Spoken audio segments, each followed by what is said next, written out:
What's up, guys?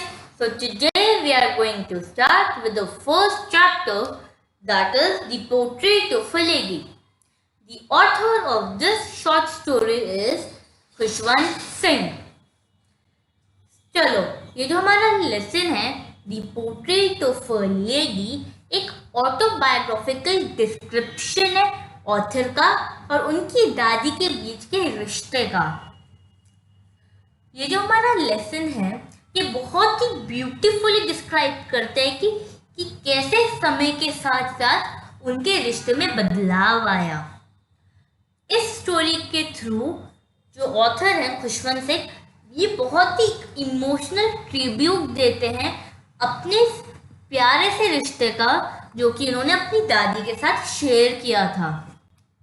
इसके अलावा ये जो हमारा चैप्टर है, जो लेसन है, ये हमें सिखाता है रिश्तों की अहमियत हमारी जिंदगी में और कैसे ये जो रिश्ते हैं हमारे लिए इतने एसेंशियल, हमें सोचने पे मजबूर करता है कि कितने ज़्यादा ये जो हमारे रिश्ते हैं आसपास के, ये हमारे लिए, ना कि सिर्फ हमारे लिए पर हमारी हेल्दी ग्रोथ के लिए एज एन इंडिविजुअल कितने ज़रूरी हैं. सो इसी के साथ हम अपना चैप्टर शुरू करते हैं, the portrait of a lady. So chapter से पहले यहाँ पे कुछ लिखा है.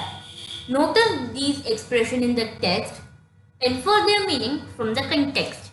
सो यहाँ पे हमें 7 एक्सप्रेशंस दे रखे हैं जिनका हमें मीनिंग कंटेक्स्ट मतलब हमारा जो टेक्स्ट है उसके हिसाब से जानना है. ये जो हमारे 7 एक्सप्रेशंस हैं इसे मैंने हमारे स्टोरी में पिंक हाइलाइटर से हाईलाइट किया है. जैसे जैसे ये हमारी स्टोरी में आते रहेंगे मैं आपको इनके मीनिंग लिखवाती रहूंगी. So now let's start with the chapter. My grandmother, like everybody's grandmother, was an old woman. मेरी दादी सभी की दादियों की तरह एक बूढ़ी औरत थी. She had been old and wrinkled for the 20 years that I had known her. वो इतनी बूढ़ी और रिंकल्ड उन 20 सालों से थी जितना मैंने उन्हें जाना था. People said that she had once been young and pretty and had even had a husband, but that was hard to believe. लोग कहते थे कि वो एक टाइम पे बहुत ही जवान और बहुत सुंदर रही हुई थी और उनका एक पति भी था, पर मेरे लिए ये मानना बहुत मुश्किल था.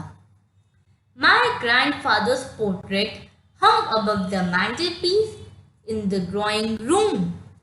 मेरे दादाजी का जो पोर्ट्रेट था, जो तस्वीर था, वो मैंटल-पीस के ऊपर टंगा हुआ था.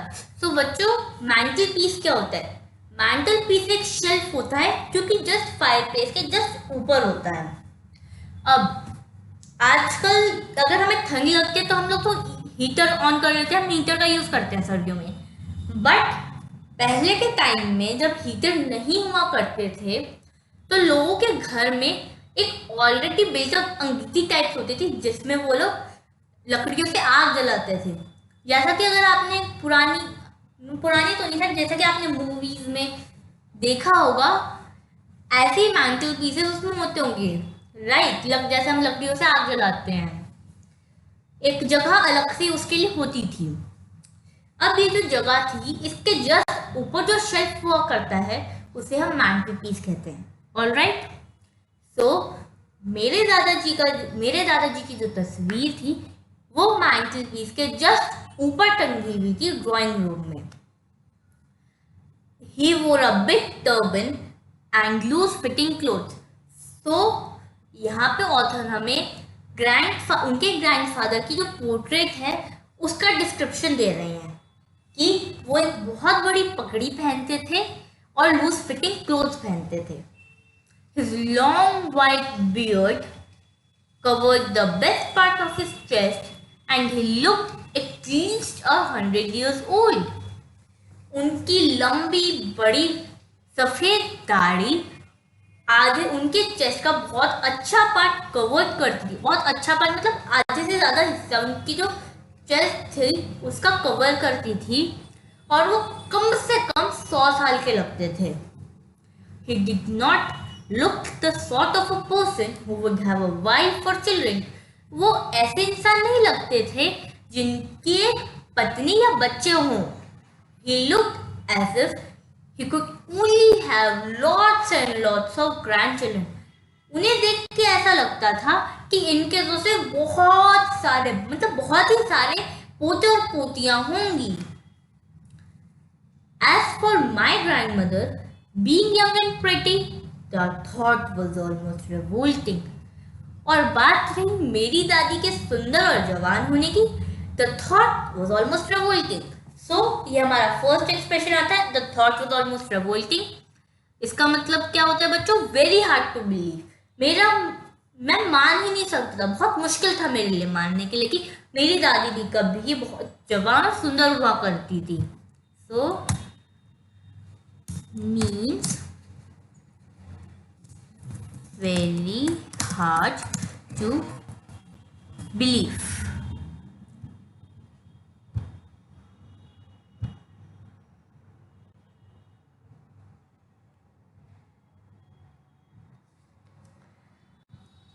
She often told us of the games she used to play as a child. वो कई बार हमें बताती थी उन खेलों के बारे में जब वो एज अ चाइल्ड खेलती थी, जब वो छोटी थी, जो वो गेम्स खेलती थी वो उनके बारे में हमें कई बार बताती थी। That seemed quite absurd and undignified on her part. ये मुझे थोड़ा absurd और undignified लगता था उनके पार्ट पे। सो बच्चों, absurd का मतलब होता है completely ridiculous, मतलब absurd मतलब ऐसा लगता नहीं था कि वो सही कह रही हैं। Absurd means completely ridiculous. एक तरह से ऐसा लगता था कि वो तो बस ऐसी कहानियां बना रही है या फिर बकवास कर रही हैं, फालतू में ऐसी बात कर रही हैं।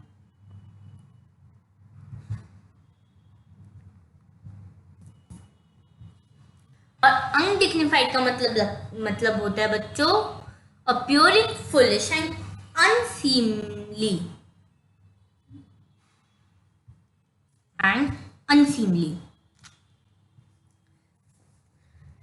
मतलब appearing foolish का मतलब क्या? बेवकूफ बनती लगती थी कि ये तो बस हमें ऐसे ही बता रही हैं। And we treated it like the fables of the prophets she used to tell us. और हम लोग भी उसे फेबल्स मतलब कि शॉर्ट फैंटेसी स्टोरीज या हम कहते हैं moral stories, old moral stories, और हम उसे भी ऐसे ही ट्रीट करते थे फेबल्स की तरह, शॉर्ट स्टोरीज की तरह। Of the prophets used to tell us. Prophets का मतलब क्या होता है? Religious teacher. Prophets is religious teacher.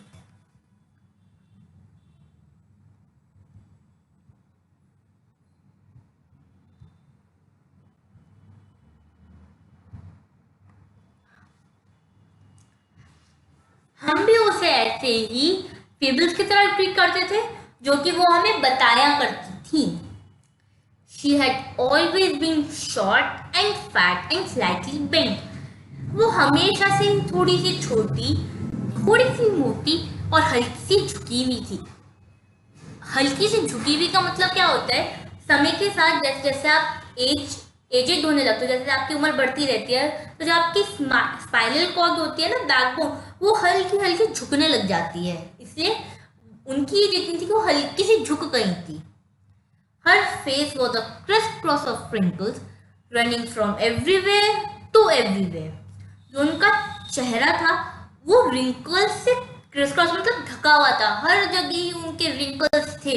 Running from everywhere to everywhere का मतलब एक तरह से ये हमारा कहने की बात है कि हर ही जगह कि वो ऐसे थे कि कहीं कि वो हर जगह शुरू हो रहे थे, हर ही जगह खत्म हो रहे थे। उनके जो रिंकल्स थे वो इतनी बूढ़ी थी।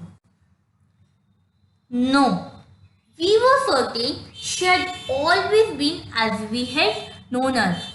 और नहीं, मैंने तो मान ही लिया था कि लोग सब झूठ कह रहे हैं और ये हमेशा से ही ऐसी थी जैसे मैंने उन्हें जाना इन 20 सालों में.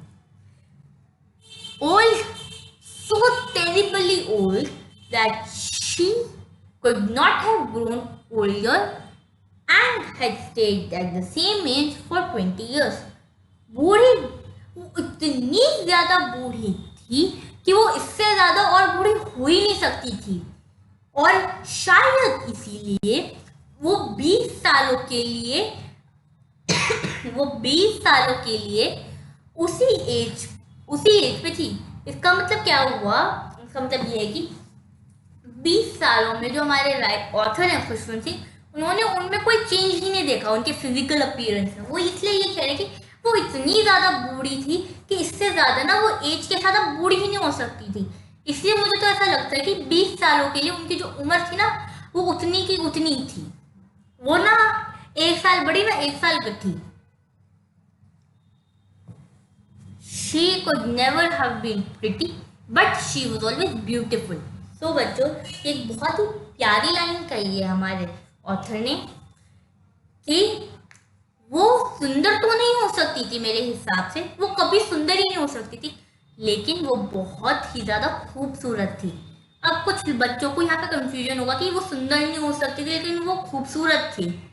यहाँ पे हमारे ऑथर का कहने का बहुत इस सिंपल लाइन से बहुत डीप मीनिंग ये है कि वो शायद अपने चेहरे से, अपनी फिजिक से कभी सुंदर नहीं हो सकती थी, लेकिन जो उनका मन था, जो एज अ ह्यूमन बीइंग थी, वो बहुत खूबसूरत थी. वो एक बहुत ही ज्यादा अच्छी इंसान थी.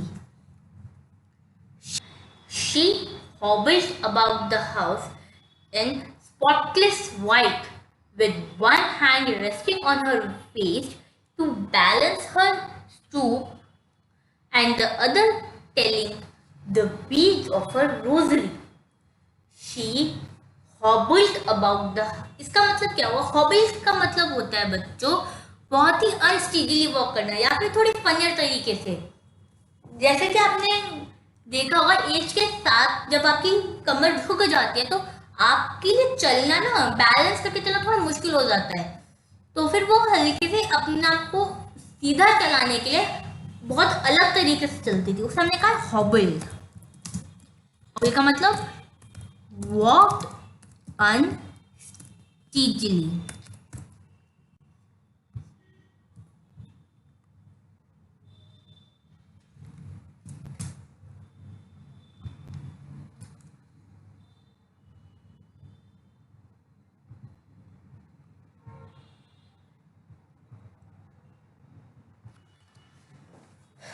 वो हल्के से अनस्टीडी होके पूरे घर में, स्पॉटलेस वाइट का मतलब सफेद कपड़ों में, सफेद साड़ी में,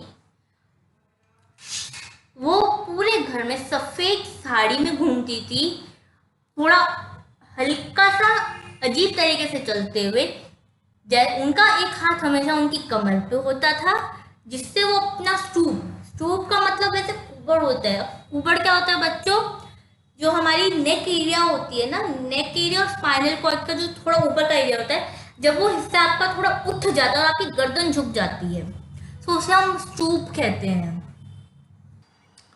सो स्टूप का मतलब होता है बच्चों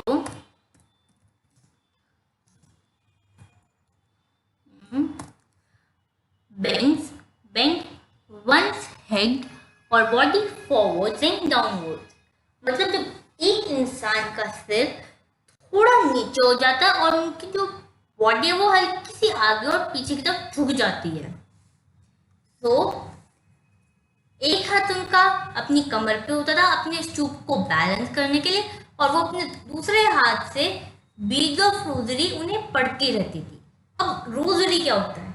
अगर आपने कभी अपने घर में आपकी जो दादी या दादा ने ध्यान दिया हो या फिर कभी पूजा के समय जब आप करते हो तो एक माला होती है जिसे आप जपते हो, right?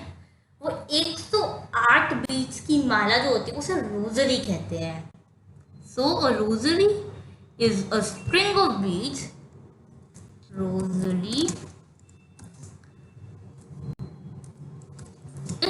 is a string of beads,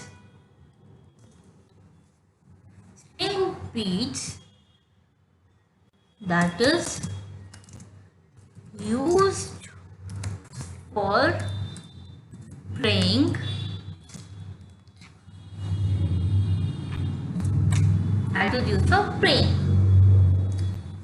So,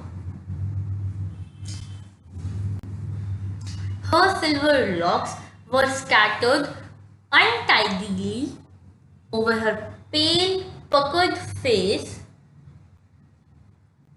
and her lips constantly moved in an inaudible prayer.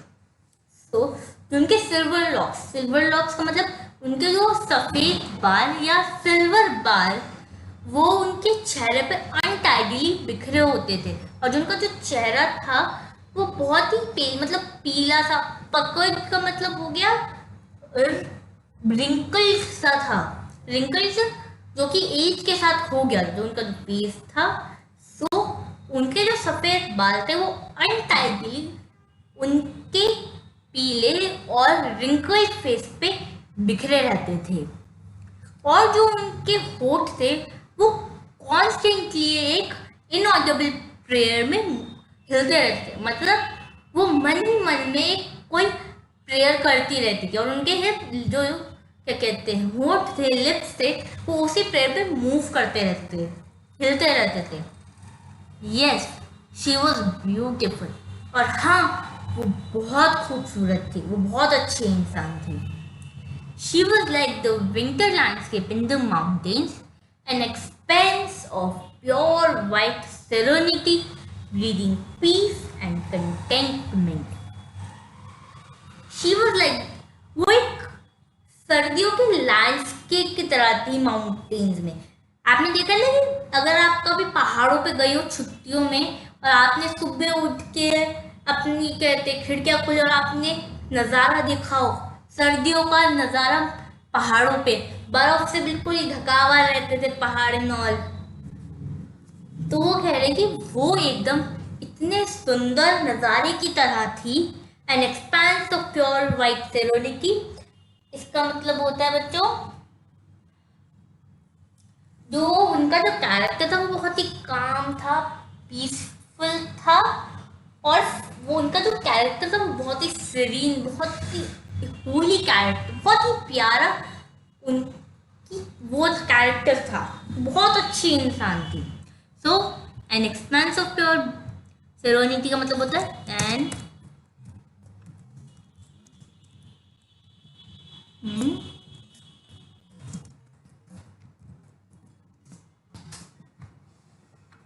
calm, peaceful and serene character.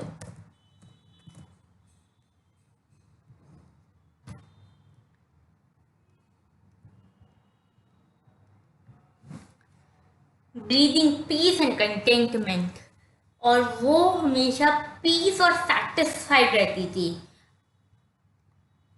Content का मतलब होता है satisfaction. Content means satisfaction.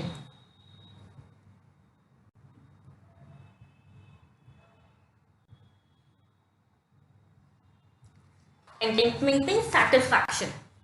So, my grandmother and I were good friends. मेरी दादी और मैं बहुत अच्छे दोस्त थे. My parents left me with her when they went to live in the city and we were constantly together.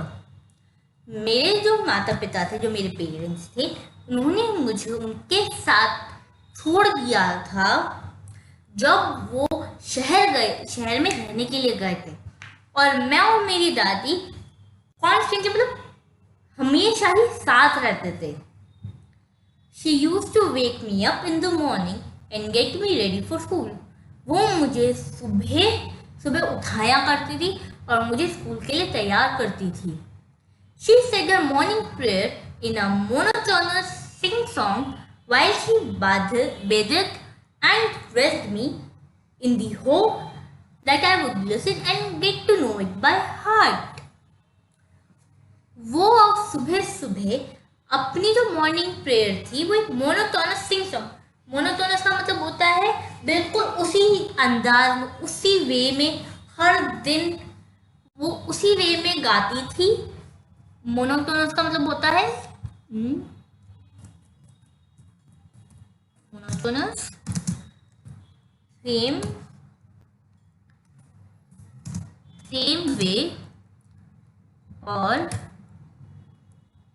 or without any change.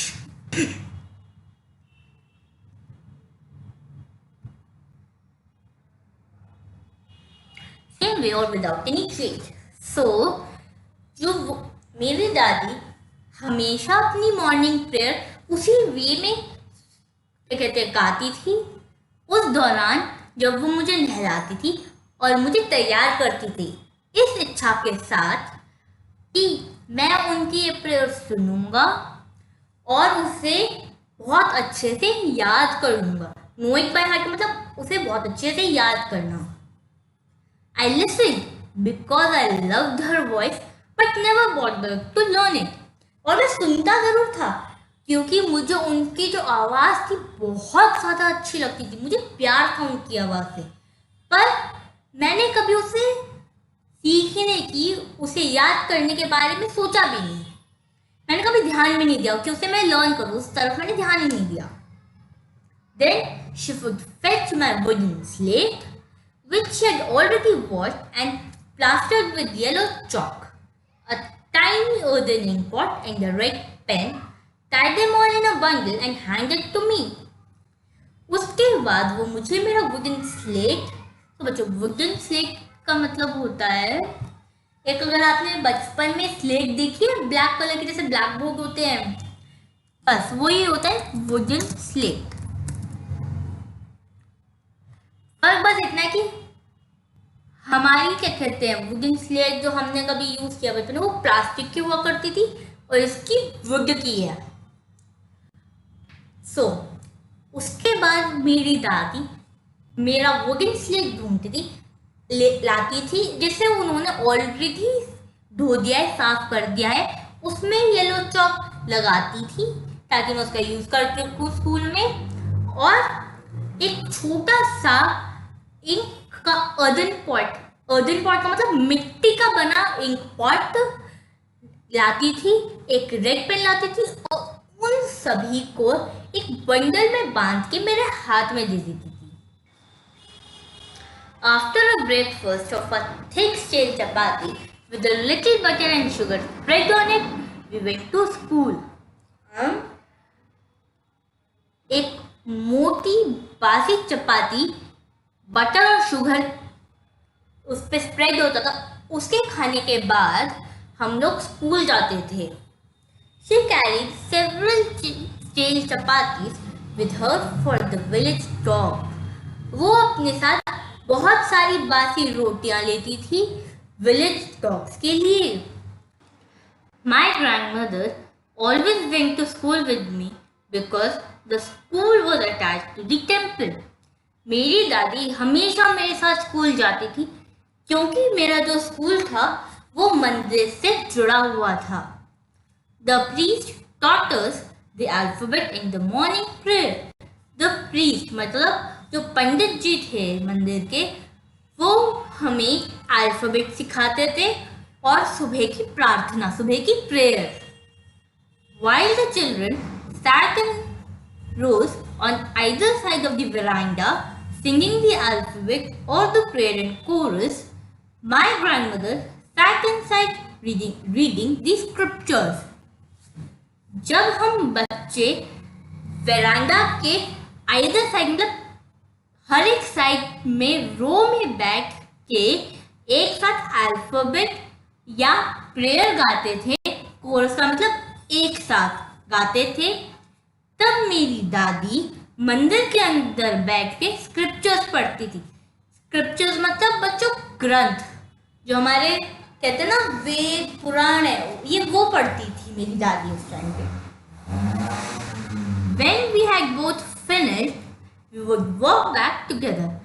जब हम दोनों का खत्म हो जाता था, मतलब जब मेरा स्कूल खत्म हो जाता था और उनके स्क्रिप्चर्स पढ़ना खत्म हो जाता था, तब हम दोनों वापस से घर की ओर चल देते थे. This time the village dogs would meet us at the temple door. इस टाइम पे जो विलेज के हमारे गांव के डॉग्स थे वो हमें मंदिर के डोर पे मिल जाते थे. They followed us to our home, growling and fighting with each other for the chapatis we threw to them. वो हमें हमारे घर तक फॉलो करते थे, एक दूसरे पे घुर्राते, भौंकते और लड़ते थे एक दूसरे से उन रोटियों के लिए जो हम उन्हें डाला करते थे. When my parents were comfortably settled in the city, they sent for us. जब मेरे पेरेंट्स बहुत आराम से अच्छी तरीके से शहर में जाके सेटल हो गए थे, शहर में जाके बस गए थे, तो उन्होंने हमें भी अपने साथ वहाँ बुला लिया. That was a turning point in our friendship. ये एक बहुत ही बड़ा चेंज था, एक बहुत ही इम्पोर्टेंट पॉइंट था हमारी दोस्ती का. और टर्निंग पॉइंट का मतलब क्या होता है बच्चों? A very important point in life, एक बहुत ज़रूरी हिस्सा हमारी लाइफ का. ऑलराइट,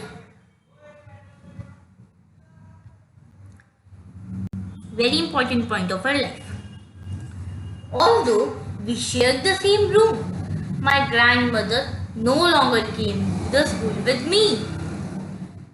वैसे तो हम लोग अब भी एक ही रूम में रहते हैं, हम रूम शेयर करके रहते थे, पर मेरी दादी मेरे साथ स्कूल नहीं आती थी. I used to go to my English school in a motor bus. मैं अब एक अंग्रेजी स्कूल में, इंग्लिश मीडियम स्कूल में जाने लगा था बस के द्वारा, मोटर बस से मैं इंग्लिश स्कूल में जाने लगा. There were no dogs in the streets and she took the feeding sparrows in the courtyard of her city house. यहाँ पे गलियों में कोई डॉग्स नहीं थे, तो उन्होंने स्पैरोस को फीड करना शुरू कर दिया. हमारे जो शहर वाला हाउस था, घर था, उसके कोर्टयार्ड में उन्होंने स्पैरोस को फीड करना, उन्हें खाना खिलाना शुरू कर दिया. As the years rolled by, we saw less of each other. जैसे जैसे साल गुजरते गए, रोल बाय का मतलब यहाँ पे गुजरते गए से है कि जैसे जैसे साल गुजरते गए हम दोनों ने एक दूसरे को देखना बहुत कम कर दिया. कम कर भी क्या किया, हम लोग एक दूसरे को बहुत कम देखने लगे, बिकॉज टाइम नहीं होता था. एक वजह से होता है ना, जब आप बड़े हो जाते हो तो आप पे टाइम की कमी हो जाती है, आप अपनी स्कूल लाइफ में इतना बिजी हो जाते हो कि आप कई बार क्या कहते हैं अपने फैमिली के साथ टाइम स्पेंड नहीं करते हो. इसीलिए जैसे जैसे साल गुजरते गए हम दोनों ने एक दूसरे को बहुत कम देखने लगे शुरू करा. For some time she continued to wake me up and get me ready for school. कुछ समय के लिए वो उन्होंने मुझे उठाना और स्कूल के लिए तैयार करना जारी रखा. When I came back, she would ask me what the teacher had taught me. जब मैं स्कूल से वापस आता तो वो मुझसे पूछती कि आज टीचर ने क्या पढ़ाया मुझे.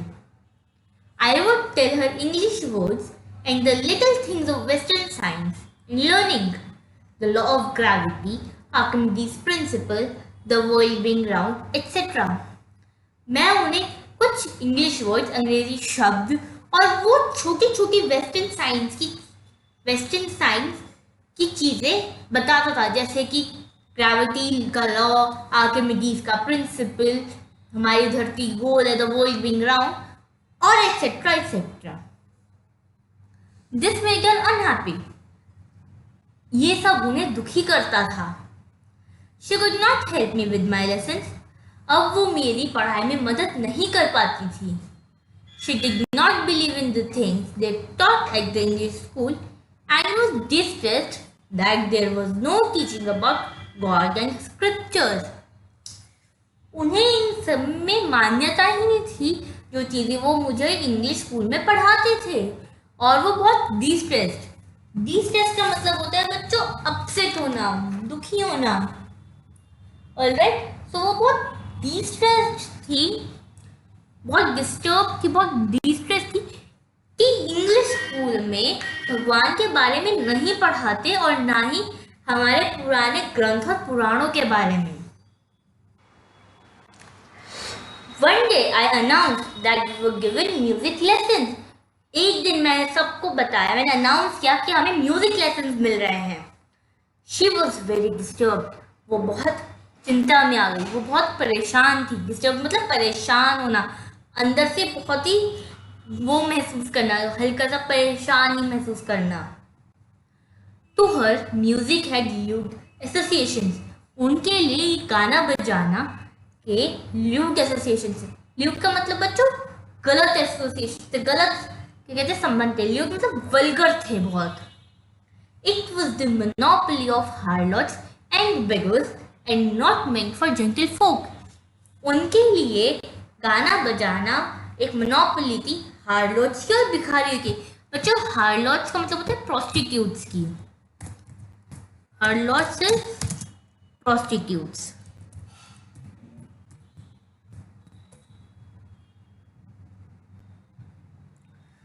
उनके लिए गाना बजाना प्रोस्टिट्यूट्स की और भिखारियों की मोनोपोली थी और ये जेंटल फोक के लिए नहीं थे। तो जेंटल फोक क्या होता है बच्चों? जो लोग जो कि बहुत अच्छे घर में जिन्होंने जन्म लिया है। Gentle folk means people born in noble houses.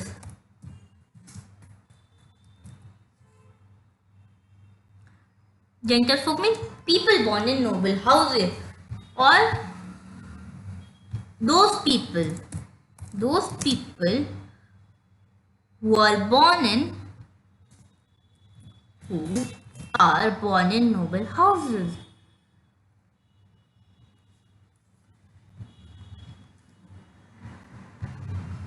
She said nothing, but her silence meant disapproval. उन्होंने कुछ नहीं कहा, पर जो उनकी चुप्पी थी वो उसका मतलब उनकी ना से था। वो इसमें मानती नहीं थी, उन्हें बहुत ही वो लगता था, डिसएग्रीमेंट था। She really talked to me after that. उन्होंने मुझसे बहुत ही कम बात करी उसके बाद। When I went up to university, I was given a room of my own. जब मैं यूनिवर्सिटी जाने लगा तो मुझे मेरा खुद का रूम मिला। The common link of friendship was snapped. जो हमारा एक लौता लिंक बचा था दोस्ती का, मेरी और मेरी दादी के बीच का, वो भी स्नैप हो गया। स्नैप का मतलब टूट गया। Snap means break.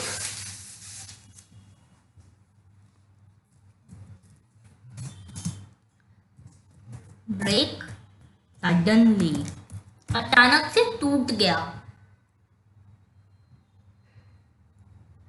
My grandmother accepted her seclusion with resignation. जो मेरी ग्रैंडमदर थी उन्होंने अपना जो सेक्लूजन था वो बिना रेजिग्नेशन के एक्सेप्ट किया।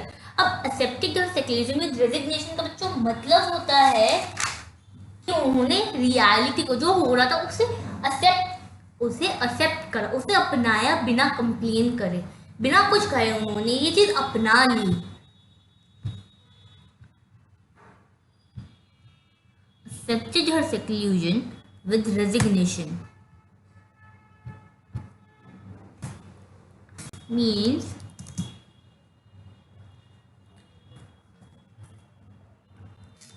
accept reality without complaining.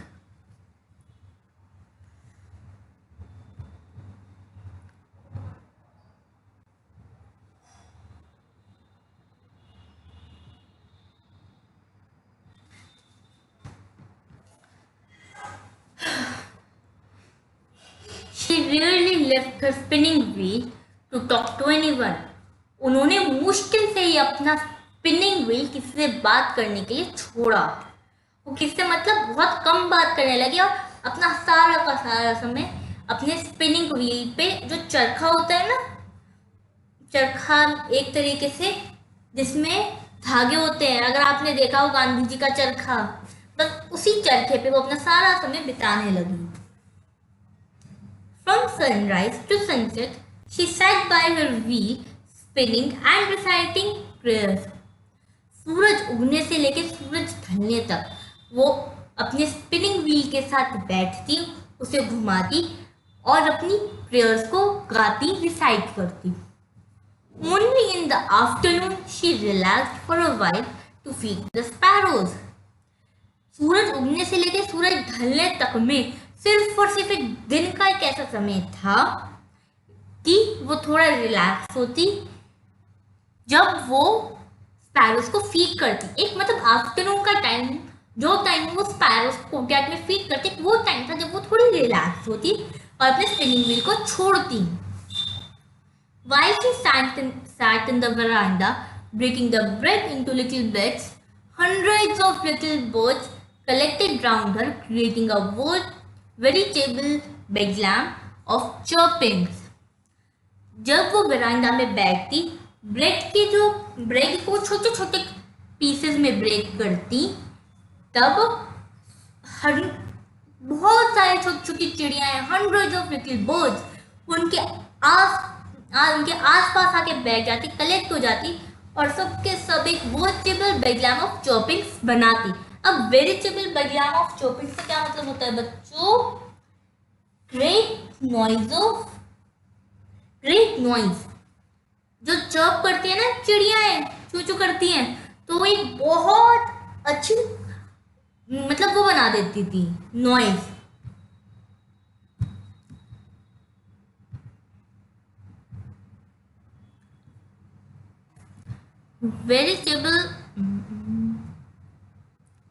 A veritable bedlam of chopping means great noise of birds.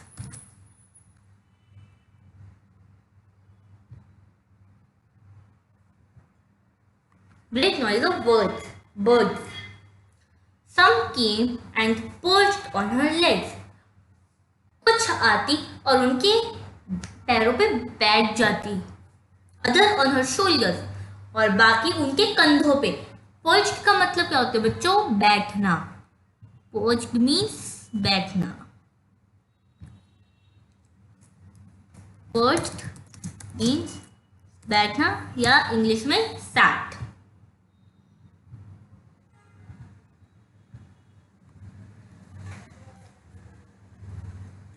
It used to be the happiest half hour of the day for her. वो उनके दिन का सबसे खुशनुमा आधा घंटा होता था।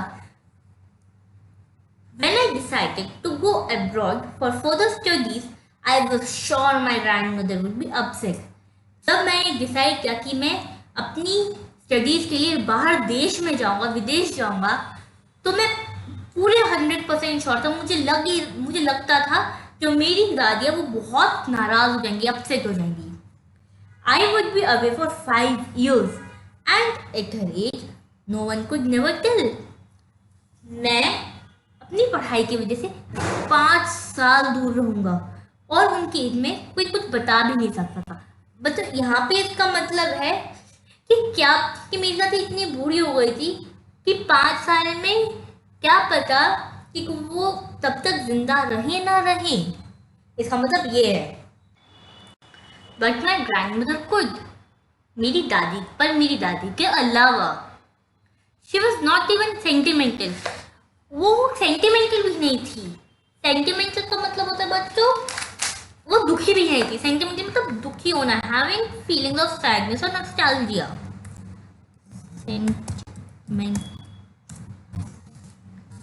Having feelings of sadness or nostalgia.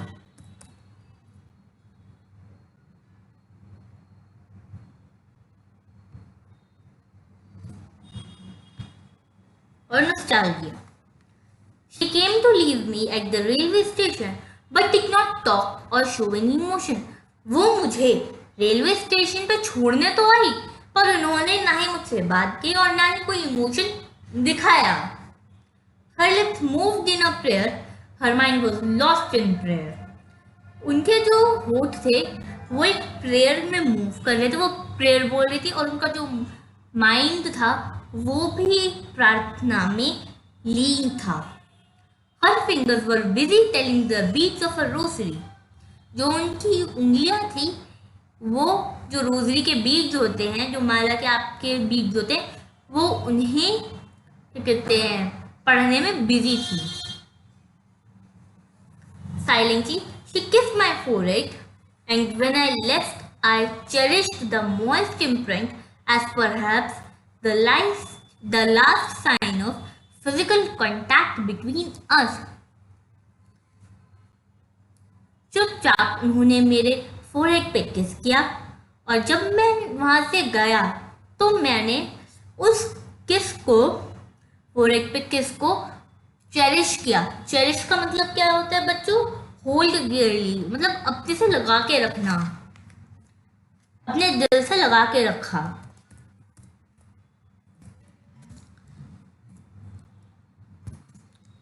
Hold dearly to heart.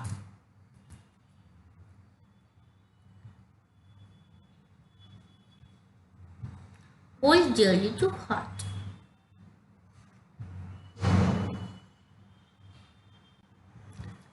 मैंने उसे अपने दिल से लगा के रखा, क्योंकि क्या पता ये हमारे बीच का एक लास्ट फिजिकल कांटेक्ट हो।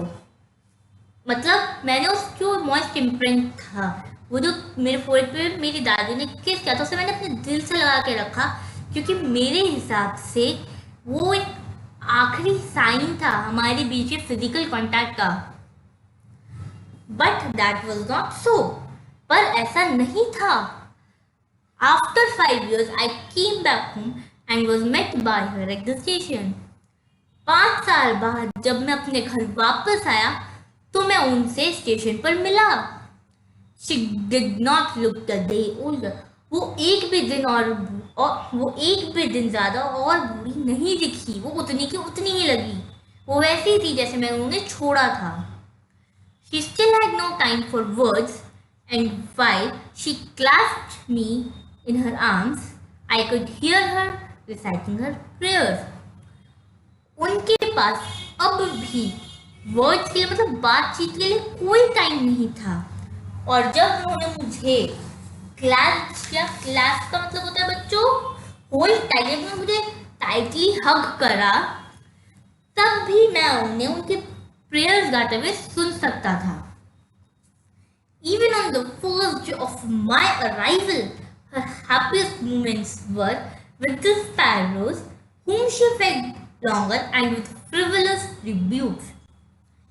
Even मेरे पहले दिन में 5 साल के बाद जब मैं पहली बार आया घर, उस दिन भी उनके पूरे दिन का जो सबसे हैप्पीएस्ट मोमेंट था वो उनकी स्पैरोज के साथ था, जिन्हें उन्होंने उस दिन बहुत देर के लिए उन्हें फीड किया, और फ्रिवलस रिव्यूज के साथ। तो बच्चों फ्रिवलस रिव्यू का मतलब क्या होता है?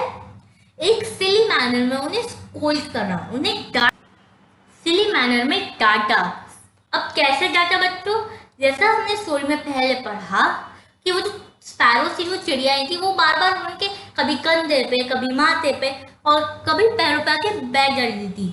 सो उन्होंने बहुत ही आराम, बहुत ही सिली मैनर में, कहते ना डांटते समय ऐसे ही कह देते हैं और ज़्यादा उसमें नहीं, गुस्से में नहीं कहते, तो मैंने कहा कि हटो, जाओ यहाँ से, मुझे परेशान मत करो, तो बड़े ही क्या कहते हैं सिली मैनर में उन्हें डांटा। Alright, so frivolous rebukes means scolding in silly manner. Scolding in silly manner.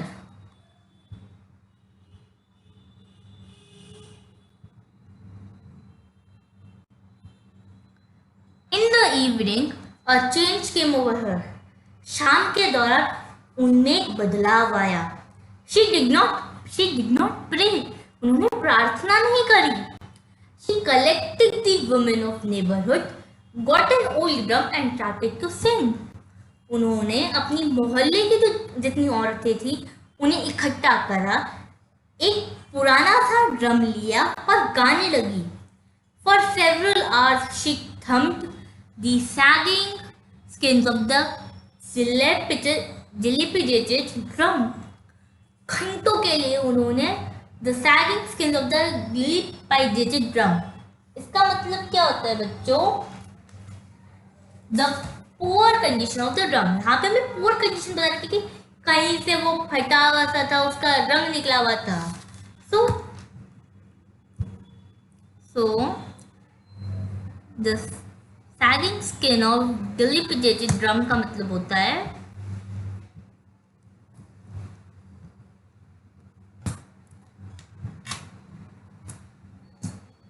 dilapidated drum means poor skin of the drum, the poor condition of the drum. तो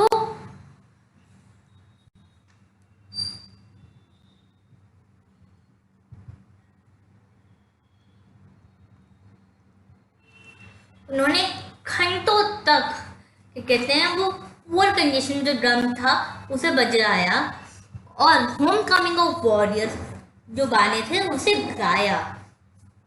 होम कमिंग ऑफ वॉरियर्स मतलब ये वो song है बच्चों जो गाया जाता है जब जो वॉरियर्स होते हैं ना, तो हमारे आर्मी मैन हो गए, नेवी में हो गए, जब ये लोग किसी वॉर के बाद वापस घर आते हैं, तो जब उनके जो दादी जो घर में औरतें होते हैं, तो वो सेलिब्रेट करते हैं घर के लोग और गाना गाते हैं। तो वैसे ही जो हमारी ऑथर की दादी थी, उन्होंने अपने पोते के आने पे मोहल्ले की औरतों को इकट्ठा किया और एक पुअर कंडीशन के ड्रम को बजाया और होम कमिंग ऑफ वॉरियर्स वाले गाने गाए।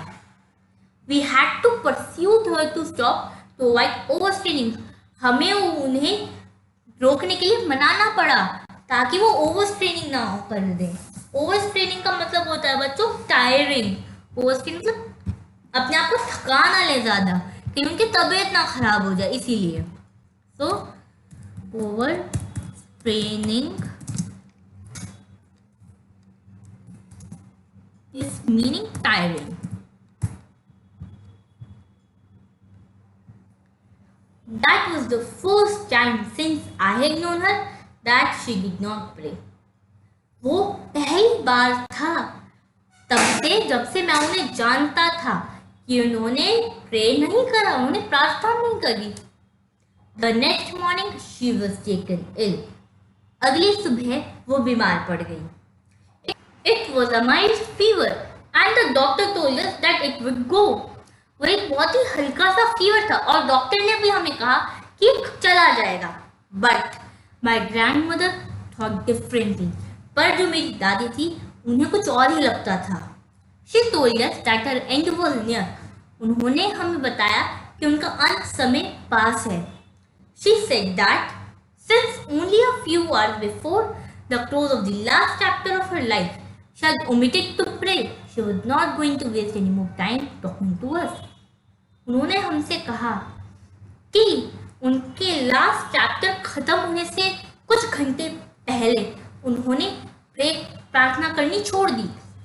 लास्ट चैप्टर खत्म होने का मतलब उन्होंने अपने मरने के कुछ घंटों पहले अपनी प्रार्थना करनी छोड़ दी। ओमिटेड का मतलब छोड़ना। सो अब वो और कोई समय अपना व्यर्थ खत्म नहीं करना चाहती हमसे बातें करने में। वी प्रोटेस्टेड, हमने मना करा, हमने ऑब्जेक्शन उठाया। प्रोटेस्टेड का मतलब होता है बच्चों, protested means express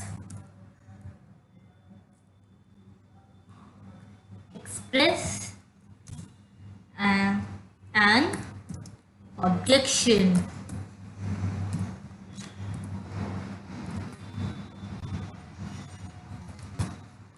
Express presence an objection, हमने प्रोटेस्ट किया, but she ignore that protest, पर उन्होंने हमारे प्रोटेस्ट को इग्नोर करा, नजरअंदाज करा। शी ले peacefully in bed praying and telling her beads, वो आराम से अपने बेड पे लेटी रही, प्रार्थना करती रही और अपने जो रोजरी के बीड्स थे उन्हें पढ़ती रही। Even before we could suspect, her lips stopped moving and the rosary fell from her lifeless fingers, और उससे पहले कि हम जान सके उनके होंठ हिलना बंद हो गए, उनकी बेजान उंगलियों से उनकी जो माला थी वो गिर गई।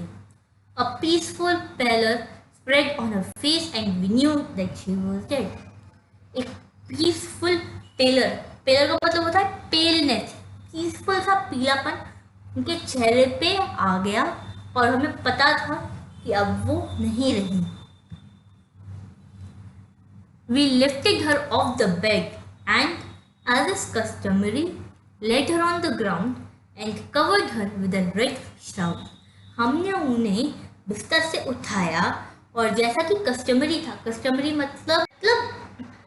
मतलब रीति रिवाज, कस्टम से बना है कस्टमरी, कस्टम्स का मतलब होता है रीति रिवाज और कस्टमरी का मतलब होता है रीति रिवाज के हिसाब से। कस्टमरी का मतलब according to customs.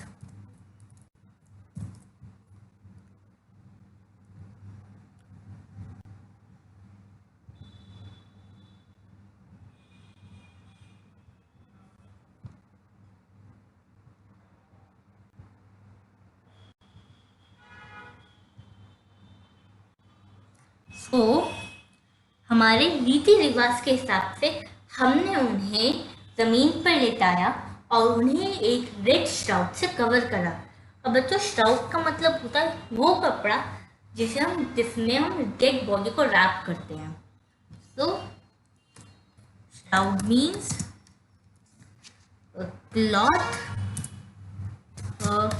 cloth in which dead body is wrapped.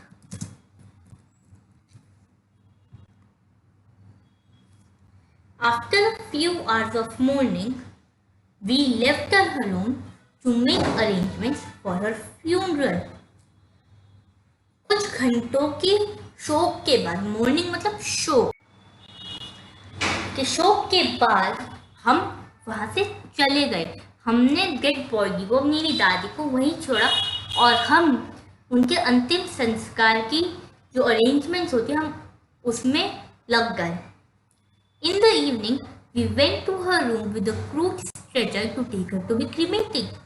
शाम को हम उनके रूम में वापस गए एक क्रूड स्ट्रेचर मतलब एक क्या कहते हैं, लकड़ी का स्ट्रेचर होता है जिसमें हम डेड बॉडी को लेटा के ले जाते हैं। क्रूड का मतलब होता है नॉट रिफाइंड, मतलब ज्यादा अच्छे से नहीं बना हुआ था, लकड़ी का था बिकॉज। तो हम शाम को उनके रूम में गए क्रूड स्ट्रेचर के साथ उन्हें क्रीमेट करने के लिए जाने के लिए, मतलब हम क्रूड स्ट्रेचर के साथ उनके शाम को रूम में गए ताकि हम उन्हें उनके अंतिम संस्कार के लिए ले जा सकें। The sun was setting and had lit her room and veranda with a blaze of golden light. सूरज डूब रहा था और उसकी वजह से जो उनका रूम था, मेरी दादी का जो रूम था और वेरांडा था, वो एक गोल्डन लाइट के ब्लेज से उजला हुआ था। जैसे कहते हैं उस रोशनी से, गोल्डन लाइट की रोशनी से वो पूरा रूम भरा हुआ था। We stopped halfway in the courtyard, हम कोर्टयार्ड के आधे रास्ते में ही रुक गए। All over the verandah and in her room, चारों ओर उनके वेरांडा और उनके रूम में छोटी स्पैरोज थी। And in a room right up to where she lay dead and stiff wrapped in the red shroud, thousands of sparrows sat scattered on the floor. हर जगह पूरे वेरांडा में और उनके रूम में, वहां तक जहाँ पे उनकी डेड बॉडी आराम कर रही थी, लेटी हुई थी, तो लेटी हुई थी, वहाँ पे हजारों की तादाद में स्पैरोज जो थी वहाँ स्कैटर्ड थी। स्कैटर्ड का मतलब होता है बच्चों, क्या कहते हैं, बिखरी हुई थी, एक तरीके से पूरी जगह स्पैरोज स्पैरोज दिख रही थी। Scattered meaning spread over a large area. Spread over a large area. There was no chirping. पर वहाँ कोई चिड़ियाओं की आवाज नहीं थी।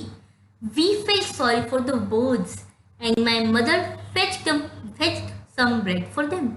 हम लोगों को उन चिड़ियाओं के लिए बहुत बुरा लगा और जो मेरी मम्मी थी वो उनके लिए कुछ ब्रेड ले आई।